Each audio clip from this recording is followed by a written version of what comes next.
With the idea of life comes the ever-looming presence of death. Life and death are two inevitable paths which are binary oppositions which cannot be complete without one another. So, how do you regard death? Is it for you the ultimate truth, the ultimate reality of life, or do you see it as something dreadful which ought to be feared throughout our life? In this video, we will be looking into John Donne's views on death. John Donne is a metaphysical poet of the 16th century England. Metaphysical poets are those poets who use complex and paradoxical conceits or metaphors in their poems. So John Donne is one among them. This particular poem of John Donne is a sonnet. A sonnet is a 14-lined poem with a fixed rhyme scheme. The 14 lines are divided in two different methods. One is the Petrarchan method, where you have octave, 8 lines, and sestet, 6 lines. The other is the Shakespearean sonnet, where you have 3 quatrains, 4 lines, and at the end, a couplet. This sonnet of John Donne, which is titled as Death Be Not Proud, is divided into 3 quatrains and a couplet. And in this sonnet, death is actually personified. John Donne says that, "Death, you are not so powerful. You are not as mighty as others think you are. You are just a passing phase between the earthly life and the afterlife." In the first quatrain, the persona is addressing the death and asks it to be not so proud of itself.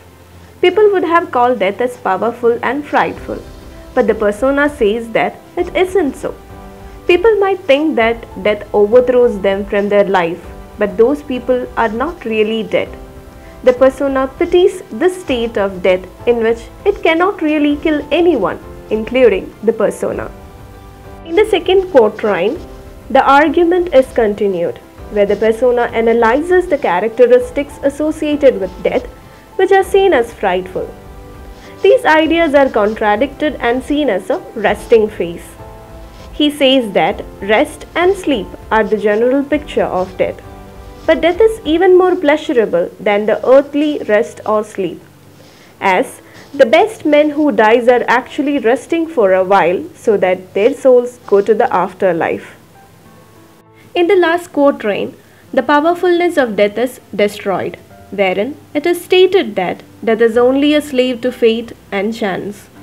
It also becomes an instrument in the hands of mighty kings and desperate men who wants to murder someone, thus affirming that death cannot act on its own. The previous claims about death as a provider of good sleep in the second quatrain is also shattered here, where drugs and magic charms are defined as better sleep providing agents than death. This demolishes the pride that death has.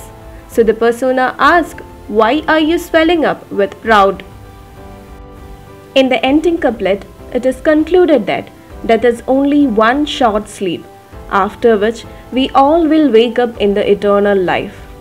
It's a place where there will be no more death, and it is where death itself shall die. Most of us live in the dread of life, or some may even think that anyway we are going to die one day, so what is the purpose of living at all? So if you think like John Donne and you believe in afterlife, you can regard death as something which is a pace which takes you from your earthly life to the next level, the afterlife, to live forever. Even if you don't believe what John Donne has said in his poem, you can think death as something which makes the life more interesting. Like, you don't know when you are going to die. Do you? No. So make the fullest of each moment to your life. Life is just beautiful.